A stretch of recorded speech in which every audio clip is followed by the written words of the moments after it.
How's it going, everybody? Welcome back to another SDF Bros podcast. Little different setup. Yeah, we're switching it around a little bit. Just trying to see. We're thinking new set coming soon. Yeah. Perhaps. So make sure y'all stay tuned for that. Well, we got 2 months. So. We got 2 months. We got 2 months for World Cup and everything like that. But my friend, how are we doing today? Good. I think just ready to get this World Cup stuff started. Get the show on the road. Yeah, kind of. End the badness. Move forward. I think that's the most important part. Is like now we can grow. Now we can grow. You have to let go of things sometimes to move forward. Okay. Now it feels like we can move forward. Okay, I like that. So Carlos, philosophical on us real quick. But guys, if you guys are new here, make sure you guys like, comment, subscribe. Check us out. Links in the description below. SoFly, man, they dropped some heat once again. So make sure you guys check out SoFly hats. Link in the description below. So ready? Let's just jump in. Let's go. All right. So obviously last weekend versus Vancouver Whitecaps didn't go our way. I think a lot of people were, in my opinion, overly optimistic. For me, like I was just going to this game, let's just prepare the casket because I just felt like Vancouver were just gonna run the show. And that was the case. And even though SDFC were on a 4-game unbeaten run, right? I think 3 draws and a win. I just felt like there was still a lot of things that SDFC needed to work through in order to get a positive result in this. And I mean, I just felt like the scoreline completely justified what was on display. What were your kind of key things that you wanted to look at? Do you want to take a look at the lineup first? Yeah, let's look at the lineup. So what was actually really nice was we saw CJ Dos Santos get the start, Thankfully. which I thought was really good. And then maybe we could also get into this subtopic a little bit with the whole Manu Dua situation. But Sargent, Dua, McVeigh, and then Verhoeven started in the back line. Vasquez, Soma, Valakari complete the midfield, and then Pellegrino, Ingvartsen, Dreyer are the front three. So let's actually talk about the Dua situation a little bit because I feel like that was a huge talking point for a lot of fans, right? So if you guys don't know, Manu Dua got called up for the preliminary squad for Ghana to play in the friendly for Mexico, which was the day prior to this SDFC game. So the game was on Saturday. Ghana was playing a friendly in Mexico for the World Cup on Friday, so the day before. And Dua got called up for the Ghana team, but Mikey Vara said that he's not going to play. He's going to play with San Diego FC because we need him for Saturday. And it's not an official FIFA international. Right, and it's not an official FIFA window, right? It was just a friendly organized by Mexico and Ghana. So for that reason, Dua stayed back and he played with SDFC. So a lot of people, I think, are on your side. We sit on two sides of the fence here, but go ahead and explain your thoughts and opinions on it. One of the biggest things is that Mikey Varas preaches, like, caring about the team first and the players and being a family and whatnot. And I totally understand maybe the idea that, if this was in the middle of our season, then totally could be on Mikey Vara's side and be like, there's important stuff. We can't just change the flow up and everything like that. But I don't know, man. You have he's 19, I think, right? Dua, he's, I think, 21. 21. You have a 21-year-old player, hasn't been called up for any team internationally yet, finally has a chance to be called up by Ghana to go play international. And neither here nor there are we going to argue whether he can make it to the World Cup or not. But realistically, he does have a chance at this point to be shown one last time, or maybe even 2 more times, depending on his game or if he's played, an opportunity maybe to play in the World Cup. And from me, it kind of just looks unfortunate when you see that Mikey Varas kind of, I wouldn't say steals, I wouldn't want to say robbed either, but kind of takes that away from a young player. And of course, the argument here is, Dua's going to be great. So it could be his time is coming regardless, stuff like that. But for me, I think it's one of those moments where it's like, I think with the World Cup coming up and everything like that, like this is an important time for a player like that to be shown, to be given a trust, to be understood. But Mikey Varas doesn't do that. And I think a lot of fans are kind of like sitting here kind of questioning that from Mikey Varas is, this is a game on Saturday that maybe we do have to win, but we also haven't been playing our greatest. And you didn't really seem too worried when we were losing so bad when he had a red card and all of these things. So why is it so important for this game? And I think we do get our kind of confirmation. At least my hindsight bias confirmation is kind of like, okay, this game's important, right? Because we need a player like Dua, but Luca Bambino doesn't have to start. How do you argue? How do you argue that? Oh, this is an important game, but again, I'm not going to throw anybody under the bus, but Godoy doesn't have to start. Yes, on paper he's injured, but realistically, is he? He has a World Cup to go to. So it kind of just starts feeling very weird and interesting because it's like, and I think this is the frustration that comes from the fans all the time, is why do you say one thing and then do complete opposite on the other end? And so that's just kind of like the feeling that we get. And I think at the end of the game, at the start of the game, when we see that lineup, I think it kind of proves the point even more further and drags it more of like the feelings that we may have for Mikey Varas to be saying those situations. And again, granted, maybe we'll give it to him. It is a really late time that Ghana calls him. It is last minute. Maybe Mikey Varas wants to put his foot down and show I'm the man, I'm the coach. You can't just do that to me last minute.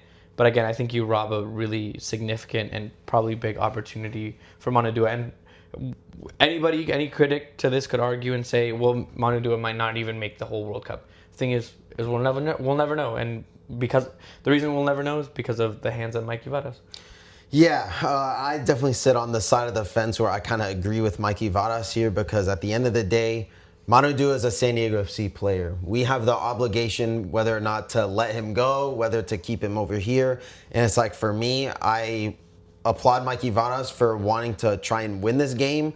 Obviously, what was shown on the pitch was an absolute disgrace. I felt like this was one of the worst SDFC games I've seen from a defensive standpoint. And it kind of does suck that when you had Manu Dua maybe trying to prove a point that, I can still be able to be called up for this Ghana international window, I felt like everything that Dua was kind of working towards to get that call up was absolutely destroyed in this game because of just the defensive performance from the whole back line. Right? I think maybe Dos Santos makes his game look a lot better because of a lot of big saves he had, but I digress. But I think on the side of Mikey Varas here, I think, again, I kind of agree with his standpoint. And I do agree with how you were saying, where I don't think Dua would have started. I don't think he would have played in any games in the World Cup. I think he would have just been there on the bench just for vibes, to be completely honest. I just don't think Dua's level is at that point where he can be starting for the Ghanaian national team, in my opinion. I just think, of course, he will be there. Of course, he is one of the players that have always been linked with European clubs. Well, he's not going to the World Cup. Well, we don't know yet, actually. But well, that's what I'm saying. I just don't. But he hasn't gotten called up at all. So he's in the squad. He's in the list, but he just hasn't gotten called up for this game. So whether or not he plays versus Wales on Tuesday is something that maybe we'll find out. But today, today. I guess, yeah, today. So we'll see. If Dua plays today, we'll see. But regardless of the fact, I think Mikey Varas made the right call. I think, again, it's that obligation that Dua has. He's a San Diego FC player. Mikey Varas calls the shots. And it's just I just feel like he's doing the coach's job. I feel like it's in this moment where San Diego FC is in a fragile state right now. And it's at this point, we need to stop the bleeding. And if stop the bleeding means that, Manu, you can't go play for Ghana because we need you here to at least get somewhat of a result, then we need to keep you here. So that's kind of just what I'm saying. Yeah, maybe you make a good point where, okay, why isn't Bambino starting? But I was looking at the Cincinnati game, right, where we went 98 minutes, right, across that. Bambino was playing out of position and he played the whole game. So you need to rest Bambino in this game. That's kind of how I interpret it. And Bambino comes in, gets a second yellow, which we could talk about that for a different day. And maybe I agree with you as well too. But again, it's the game before we are going to be on a break for 2 months. So it's does Bambino really need a full rest for this game? I could maybe hear your argument if we're going to play another game tomorrow, this Saturday, or a game this Wednesday. But we're not. Bambino has 2 months to sit and chill, and they're going to go on vacation and stuff. So I think, for me, one of the biggest and the most important part is, I think, even just to your point, is maybe you're right. Maybe we would all be eating our words if this team was better, if we were really fighting for it. But realistically, I think a lot what maybe the fan base is angry about is We kind of all knew what was going to happen in this game. We kind of had that feeling. We knew Mikey Vadas wasn't going to change anything tactically. It wasn't going to change much with Dua on or off, what the result was going to come out of. And maybe we could have, if we won, then we eat our words. You're right. But I think when you go into the game, you're already showing us that it doesn't matter with Bambino. You're showing us with Godoy. Because, I mean, look, I don't want to fight, but, like, Godoy's not injured. You know what I'm saying? And then, again, I think you just kind of ruin a relationship with a player. And I think one of the biggest things is, like, it seems like Mikey Vadas is trying to have control in some aspects, what he can. And, like, I don't know how to say this. I know it sounds weird. But, like, he can't control a lot, it seems like, in this team, right? And he's trying to. So then when he finally gets, like, a power to be like, no, he's going to go on a no when it shouldn't have been a no. I don't know if that makes any sense. I can, like, kind of see what you're saying, but, like, at the end, like, I feel like the whole Chucky situation was kind of maybe Mikey Vadas' call, but also it was a lot of the players' decision too. No, I'm not talking about Chucky. I'm just saying, what I'm saying But is I'm like, saying that's like an example of like maybe a power that people think Mikey Vadas has. well, I think a lot, maybe like, I think he lacks a lot of power because obviously his role in this coach, maybe he does want to make changes, maybe he does want to do things, but it's all going to rely on the right to dream style and all these things.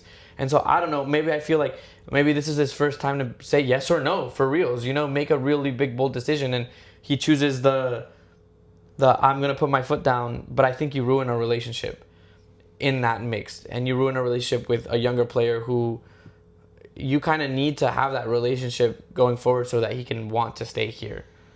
Yeah, I mean, look, I think it's pretty obvious that like a lot of these players that we know have a lot of potential, they're already going to be gone. So Right. regardless, it's like Manu Dua is not going to stay here his whole career. Luca Bambino's not going to stay here his whole career. It's like that's kind of the state of like where these players are at. It's like they're here to play games to get to where they need to be, to get to that Ghanaian national team. Fair. So it's like I feel like, again, I just don't think Dua is ready for that level yet. And it's like I think maybe if he did go play in Mexico, maybe he gets injured. Maybe, you know, you're having like a lot of these variables come into play where I feel like Mikey Vadas was kind of playing it safe, but also thinking about the state of the club right now. And I don't hate him for that. And I feel like a lot of people are giving him stick for it. No, I think you're fair in that. I think it's like, why am I going to risk something that I don't need to risk? You know, I'm already getting flack for everything else in the entire world. I don't need him to go play in Mexico and then get injured or him get Because then it's like I can also see people spin the narrative of, okay, let's say Mikey Vadas does let Dua go play in Mexico.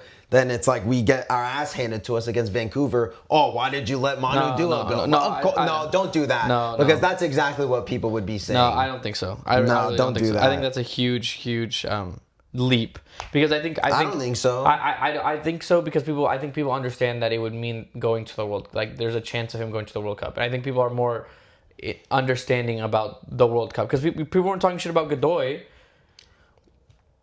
Well, I mean, if you look at it on paper, he was injured. So it's like... Yeah. Okay. That's the only thing. And if Godoy's actually injured or not, so be it. Yeah, you know what I mean? I'm obviously just saying things that I don't... he could be injured. Yeah, but regardless, let us know what you guys think in the comment section below. Do you think, are you side Mikey Vadas or are you side Dua? What are you saying? But not saying that there's a divide in this, but... No, there isn't. I don't think there's... Because it's like, I don't want to sit here and like start like narratives that like there's a divide between player and coach and everything like that. Because I just don't think that's the case, personally. No, and I think maybe something that we can agree on, I think, again, it comes down just, again, how you kind of handle these things. And again, it's like, you say hard no to him, but then you go into the next game.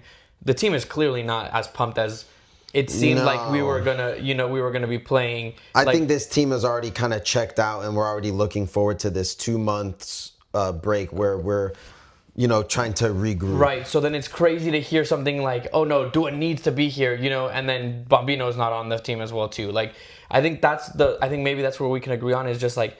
That I don't want to say hypocrisy because I don't think it's hypocritical, but it's just like Mikey Vadas says one thing, but then when we come to game time, it's a whole nother thing. Yeah. And I think that's like the frustrating part from me and maybe from the other fans as well too. Yeah, I don't completely disagree with that. So let us know what you guys think in the comment section below. But I don't really want to talk about like the game whole much. I just kind of want to talk about like little bits and moments. Yeah, and it's like for me, I feel like just the glaring eyesore in this game was the defense. I just feel like so many countless times these guys were out of position, these guys were disorganized, not communicating, and I just felt like the lack of a defensive midfield presence in this game was so needed in this game, and I just felt like that was the most obvious thing in this match. Dude, look at the momentum in this game. It was all Vancouver the whole time.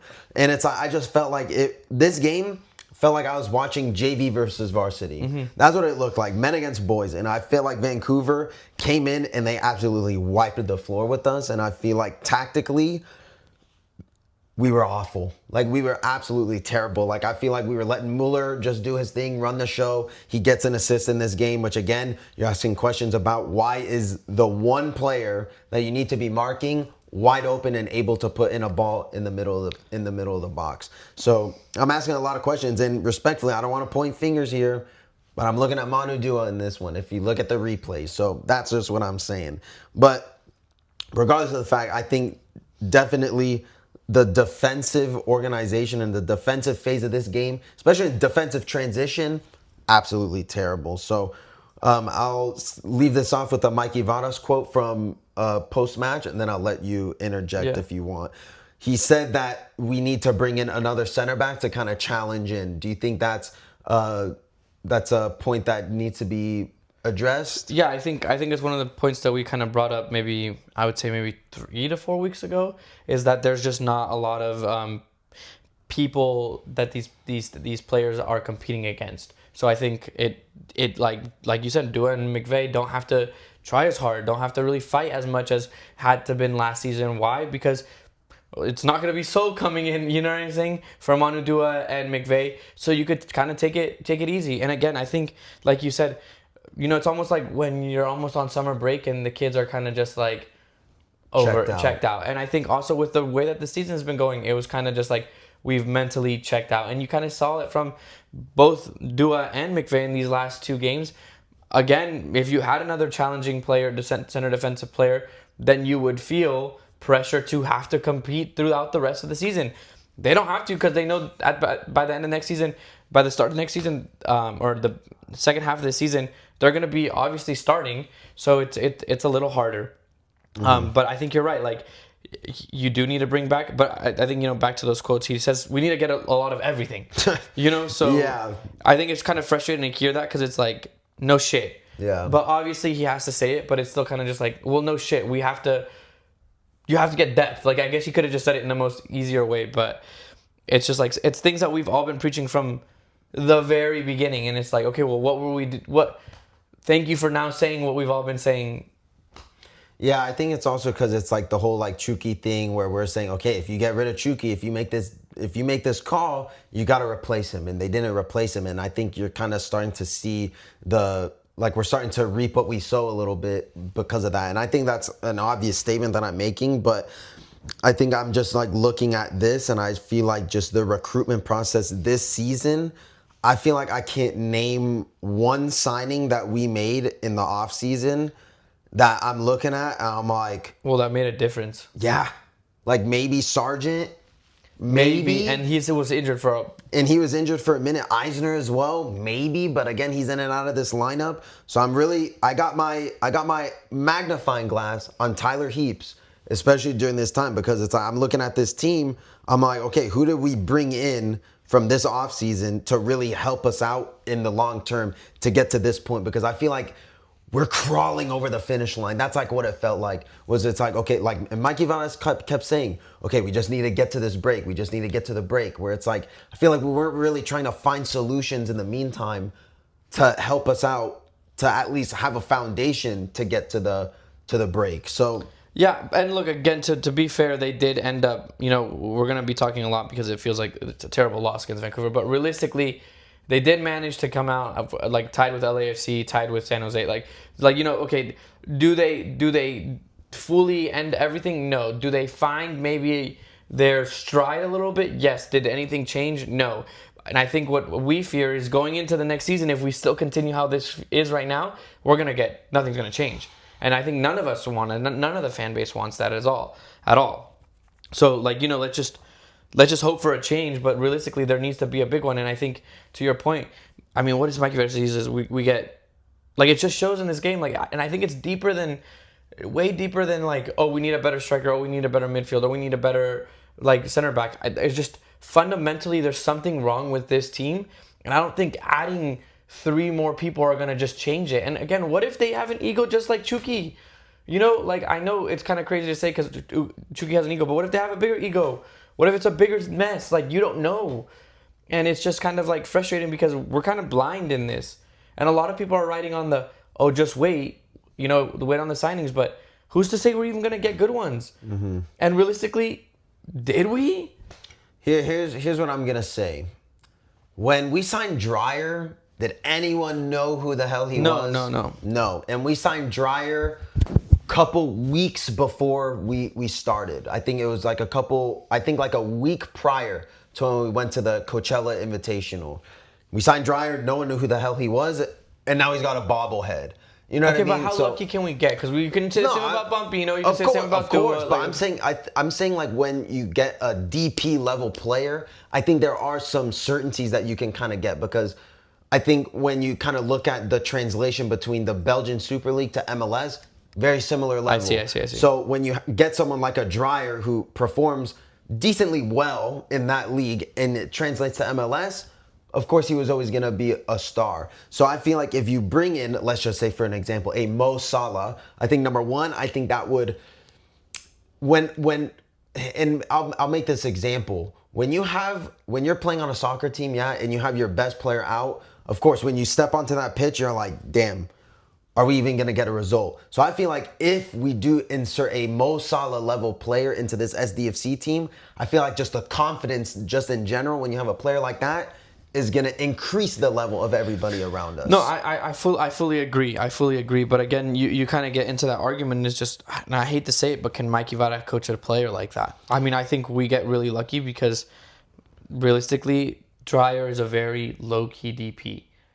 If we really deep it, not really big ego, is going to kind of just stick to the status quo, kind of stick to where it needs to be.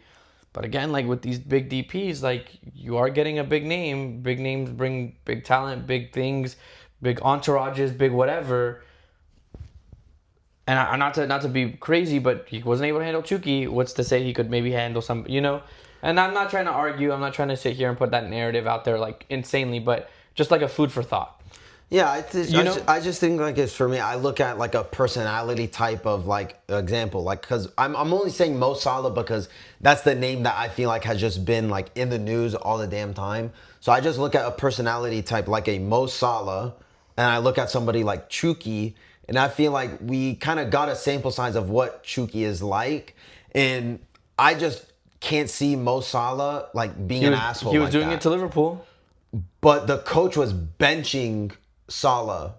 Like Chucky was being benched too. Yeah, but we know the reason why Chucky got benched. That's what I'm trying to say. So you don't think that there was no reason that Mo Salah got benched? Bro, I don't think Mo Salah beat the shit out of Arne Slot, respectfully. Yeah. Well, Chucky obviously didn't beat the shit out of Mikey Varas either. I don't know. Something fucking happened. Release the Chucky files. Yeah, I know. So, but I'm just saying, like, Chucky was mad because he was benched.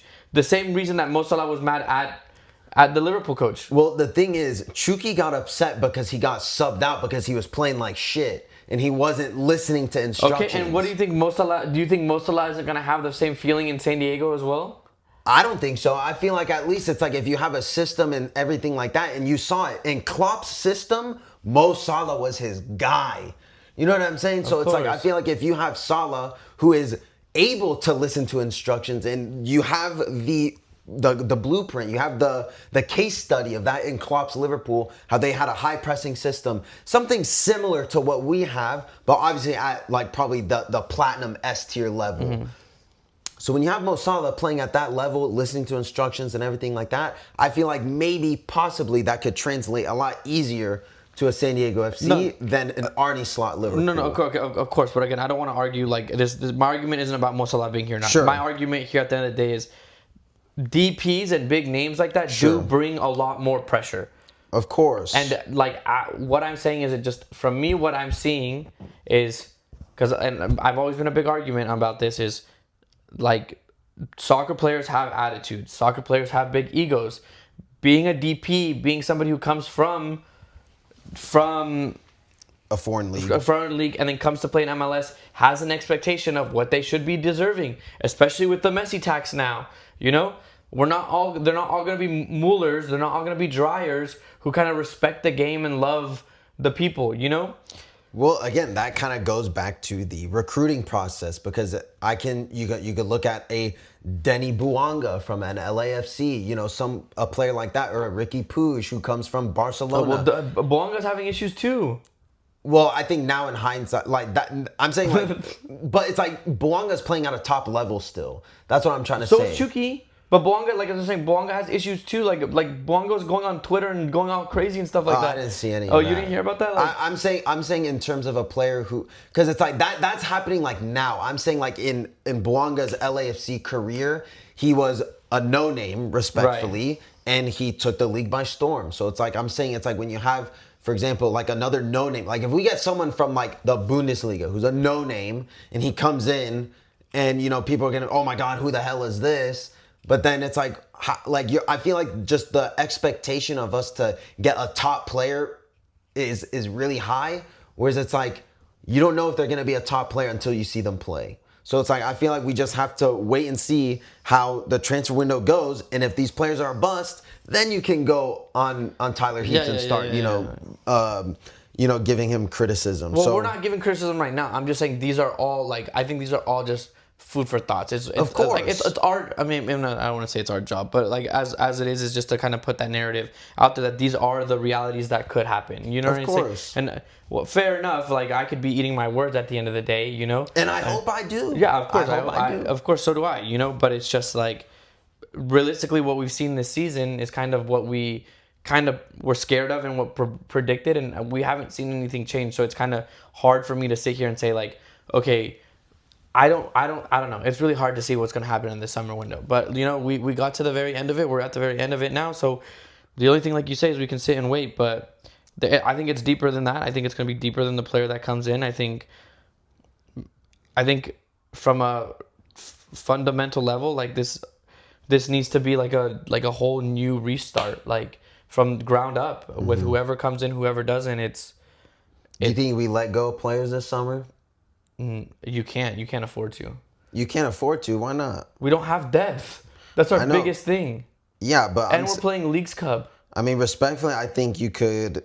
Damn, we had a couple players off of the bench. Like for me, I think you can get rid of Andres Reyes. I think he needs to go. I feel like he's just mooching off. He's not even on the bench. Like we've seen him play one game. Okay. For San Diego FC. I feel like he's someone that you could probably let go of. Bryce Duke, get out. Like Okay. I haven't seen you play at a top level. Lewis Morgan, get out. Haven't really seen you play at the ability that you kind of need to be playing at this point. But again, depth. Okay, but then depth. I'm confident that we can maybe get someone.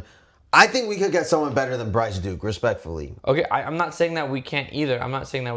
But I mean, I think our midfield's okay. We just need one person there. I think more than anything, I think we just need a defensive overhaul because it's like I feel like like Ian Pilcher's great. He comes off of the bench, everything like that. But what's it called?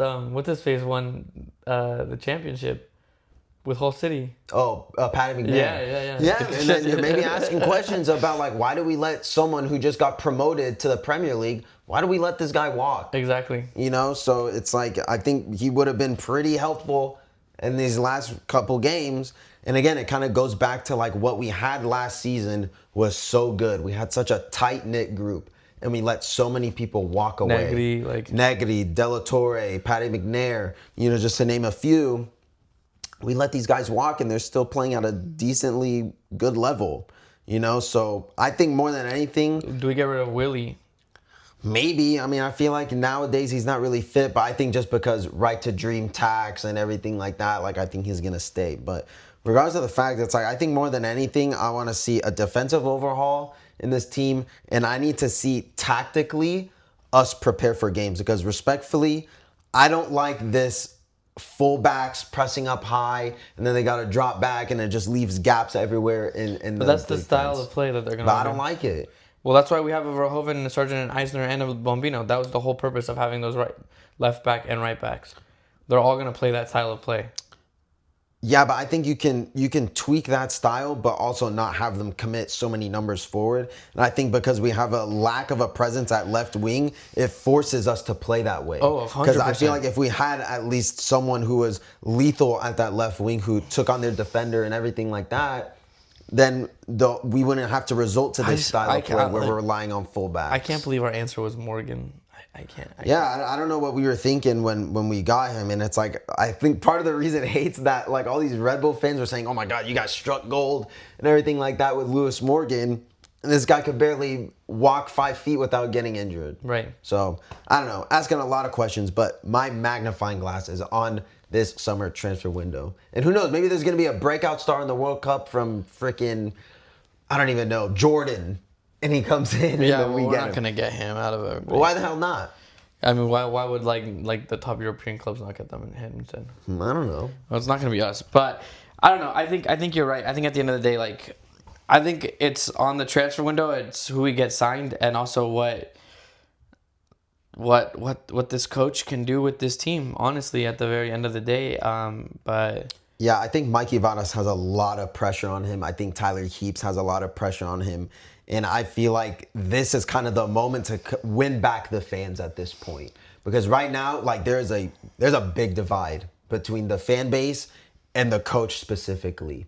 And I feel like part of that is, of course, the Chucky thing and everything like that. Speaking of Chucky, the whole plane projects to print. They flew up another plane, 9.3 million to sit. You know, that's what the flag said. You're just asking questions, and I think there's just a lot, and you really have to find a way to fix it. Honestly, I don't know if you saw the Chicharito interview. No. But he does his whole interview in English. And he talks about like what are supporters kind of like roles, as like fans, and he says I think he makes it. I like him and I don't like him at the same time, but I mean, I love him, but sometimes what he says, but he says, your job as a supporter is to support somebody when they are, like, when you say support, you don't support somebody when they're happy, you support somebody, like, the definition of support is to support somebody when they're in hard times, not just in happy times. And I think Mikey Vadas makes that argument a lot, or kind of tries to put that out there as well and say, like, well, don't be so negative because like it's easier to be happy. Las buenas a las malas. Yeah, well, he says like it's easier to be happy when we're winning, but like now you're turning on me when we're bad. And I don't want to make a statement because I think, and maybe people are gonna look at it. I'm bringing this up because I say maybe people will look at us as we're kind of being like a little insensitive and being so analytical and on these players and everything like that. But I think what Chicharito also says in that interview, it's like it's all of our jobs actually. It's not just the porters. If I'm not doing the correct game either, then it's also on me and I have to step up as well.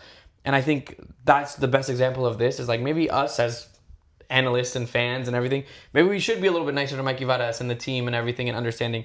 I feel like maybe we've done our part a little bit, but I think now it's the other person's side and Mikey Vadas' and Tyler Keeps's. And you know what? This fan base did wait till the very end, to Vancouver, has trusted you a little bit, has fought and said, trust in Mikey, this and that. But now it is really on your term and your choice now to show us what you can do. And if you really can't, then I think that's when it's fine to part ways or, just have that conversation. But I think it's just if you need to watch that, if you have anything to do, that we should watch that podcast. It's really good. But I think it really does kind of just like show from a player standpoint of like how supporters, fans do affect players and teams as well, as much as how much pressure they may feel as fans, or as players from fans.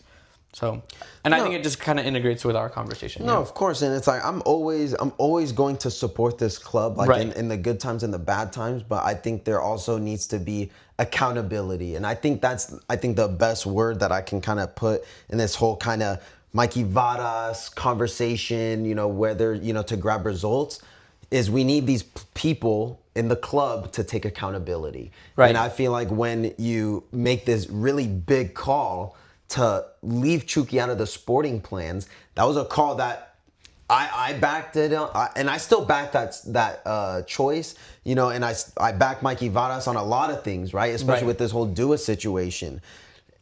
It's just there needs to be accountability in certain things, and I feel like there was funny enough, I was listening to an interview in Italian. It was I think like Totti or Del Piero or something like that, and they said that the words that mean the most is what's left on the field. And for me, I'm looking at this Vancouver game, and there wasn't a lot that was said here. So it's like I'm looking at, who is the person that sets up this team? It is the coach. So I'm looking at the coach to really prepare these players, where even if you are in the mud, I still need to see at least glimpses in the game. And to be fair, I will give credit where credit is due. We did see that after the Vasquez goal, where I felt like SDFC were kind of building into the game shortly. I agree. Bambino with that cross to Ingvartsen, maybe that changes the whole situation in the game. So I think there were moments. So I'm going to give credit to where credit is due to Mikey Varas, where there are certain glimpses in the game that, you can maybe cling on to. But I think overall, when you kind of look at this like progress report, I guess you can say, let's actually do that. What grade would you give SDFC A D. in this progress report? D? Yeah, D. D? Yeah, I was probably going to say like a D plus, maybe. Because I feel like at the beginning of the season, I feel like it was really good. And I feel like we were actually showing a lot of promising things, right? You beat Pumas. You go on this great unbeaten run. At the start of the season, I think we went five games winning, right? And then, of course, that Toluca game really, shifted a lot of things. And I feel like you started to see the cracks in it. So that's why I'll kind of say D plus a little bit. But definitely these last 2 months have not really but been when you're great. in school, the first 3 tests are easy, buddy. Like Is that so? you're not your teacher's not throwing out the hard balls and the what's it called? Okay. It's towards what's important, the final or the first test? Of course, the final, but we're in the but the progress final of the report. semester though. It's the final of the semester. I guess, but you gotta it's close out the finals correctly. But I think if you can kind of capitalize what made us so great in those beginning moments of the game, right. let's actually try to build off of that. Of course. And no, it's all about progress. It's all about, like doing better. My biggest thing, and I think this is the biggest thing, is like, it's kind of like you said, like a teacher looking at a student, and it's kind of like, I see potential in you. I know that you can, but like you have it in the, like, I don't know, at least somewhere here where it's like, I don't really trust that you're going to be able to get there. And honestly, I can't hold your hand in it. And as much as we've been trying to hold, Mikey Vada's hand or be understanding to the situation at hand, kind of tells, like, I mean, you look at the comments under SDFC's posts and everything. Some of them, like, we don't come at them like Mikey Vada's out like that, like this and this and stuff like that. Some people are going ruthless at him, and I think that's not unfair. That's not okay. But at a certain point, if he's not going to hold his end of the bargain, and Tyler Heaps isn't either, then it's going to be, well, there's nothing we can do about it. Right. Yeah, so I think we'll end it off there, guys. Let us know what you guys think in the comment section below. What do you guys think about this kind of SDFC situation, right? Didn't really want to talk about the game so much, kind of just about like where SDFC is at right now, right? At the breaking point right now for the World Cup. Who's our first game back? That's a really good question. Let's find out real quick. Look, and we also have to think about it as well too. Like, we're not the only teams that are going to be making changes as well. Mm-hmm. So it's like, yeah, no, there's going to be a lot of teams that are going to get better. You know what I mean? But it's about how, let's see what we could do to kind of see what we could do to increase the level of players. Ingvartsen is top 3 goal scorer in the league right now. Yeah, that's the thing. I think Dreyer's number 1 assister in the league right now. We have a team. We have a team. There is something fundamentally wrong from a different level than before. I think I would argue it to, I don't know, but like, I think it's just everything. The Chucky situation, mentally losing against Toluca, I think having those red players, cards, those red cards, injuries. Those out, those injuries. I there was another thing that was on top of my head.